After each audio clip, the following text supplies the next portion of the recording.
If there's one thing that a lot of fans really love about both Jon and Dave, it's the fact that they stay very well connected with the fans, and they keep on teasing and hinting about what's to arrive in the future.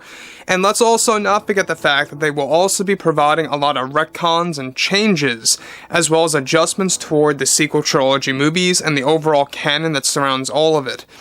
This is Mike Zero. Subscribe if you're new and like this video to see future Star Wars updates. I'm also on Twitter at Mike01. I thank you also very much for the great and kind support. Now, that brings us to exactly where Star Wars is heading for the future of the universe. Now, we know that Jon and Dave are making a lot of changes to some of the existing Star Wars characters like Ben Solo and Rey and all the like. And exactly how they're going to go about doing that with an upcoming Star Wars TV show is actually quite surprising. Now, we already know that the bloodline of Rey is being completely shifted around, and we've talked about this a couple of times. However, as of right now, a lot of things are being finalized and being stamped in by both Jon and Dave for this new post-Episode 9 series. That's going to involve a lot of changes for the character of Rey. Now, specifically on top of this, we know that everything related to the sequel trilogy canon, a lot of fans tend to shy away from that. They don't want any kind of, kind of a reminder of what happened with the sequels, and that's why some fans are not really asking for a post-Episode 9 series, something that, by the way, Jon and Dave are building right now. So, the thing about this, too, is that this is basically going to be their avenue, their vessel, if you will, to give us their version of Rey, Ben Solo, and sequel trilogy lore, and their version of a post-Episode 9 Jedi Order.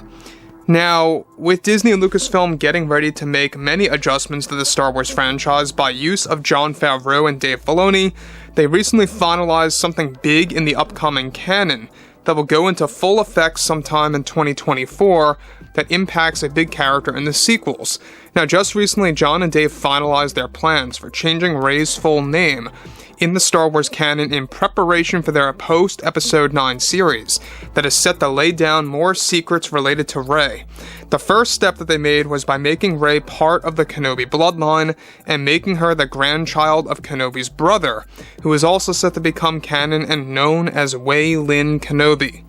Rey is still set to hold the Palpatine bloodline, however, as Wayland's daughter, Miramir, and Palpatine's son have a child that leads to Rey. Favreau and Filoni are naming Rey as Rey Solana Kenobi in the most recent notes and concept art for the post-Episode 9 series, and that the new Jedi Academy in this era will be referred to as the Skywalker Academy. Now, let me just stop right here for one moment. Now, yes, we talked about this before in the past of how they are set to give Rey a brand new name in the lore. This has now been finalized. It's all concrete. It's being planned out and used for the post-Episode 9 series. I kind of like how there are changes and adjustments for the character of Rey. It's not just going to be done through books, in which it will be, but not just books, but also it's going to be portrayed in live-action form. We're going to be able to learn about this in an actual show. And this is, by the way, Daisy Ridley has been playing very coy and also posting a lot of Instagram stories of herself at Lucasfilm as of late. Quite a couple of times, actually, the past 3 months or so.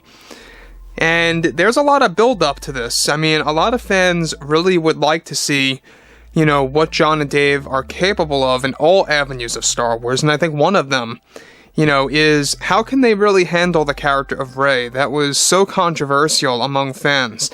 A lot of fans did not like her from the very beginning in The Force Awakens due to her quick awakening in the Force and learning all these abilities like that, no problem.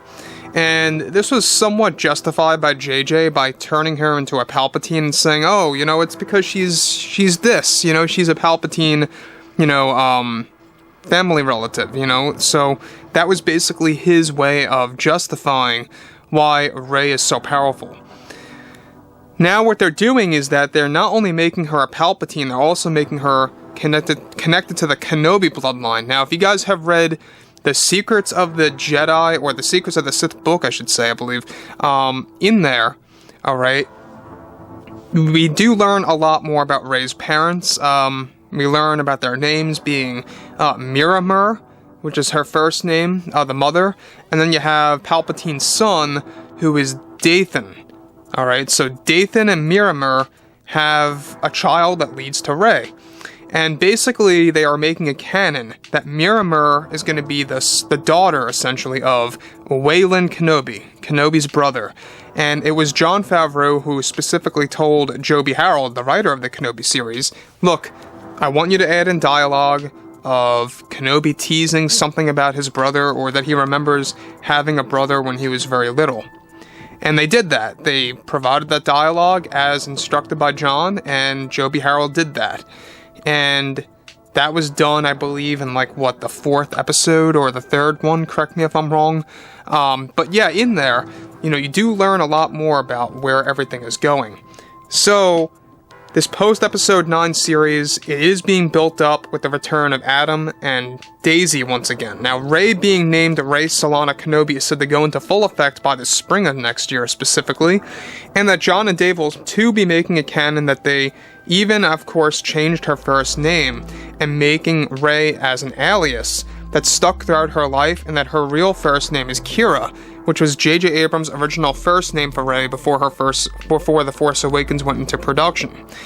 However, story goes is that Rey will go by her alias and ignore her real name Kira in the upcoming show, for some reason that will be explained in the upcoming lore and canon material for fans to see around the globe. Now, once again, I think a lot of fans are going to say two different things here right now. Is that, number one, fans may say that this is so unnecessary and a waste of time and it's not going to fix anything. The other fans may say this is going to be entertaining, it's going to be fun to watch all these changes, it adds more backstory to Rey, it adds more value.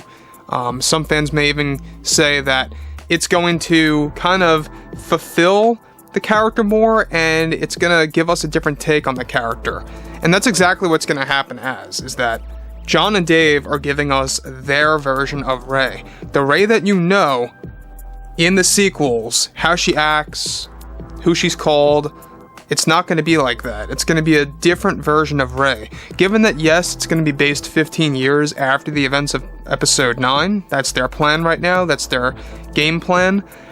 It's not just about how old she gets, but it's also about her appearance, how she acts a little bit, and who she really goes by, what name she goes by in the upcoming lore, and what she really finds out about herself. It's all about discovering more secrets about herself. That's going to be one part of the core of this post-Episode 9 series via some of the notes that they created for the series, is that, yes, part of it will be about Rey unveiling secrets about her bloodline, about her past. So, I also like the idea by Jon and Dave of calling the new academy the Skywalker Academy, officially speaking, and that's going to be something to look forward to. But anyways, fill me in below in the comments, guys, what you all have to say about this below, and if you guys did enjoy the content for today, make sure to drop a thumbs up on this video to support the channel. I thank you all so very much for the kind support, and I'll catch you guys next time.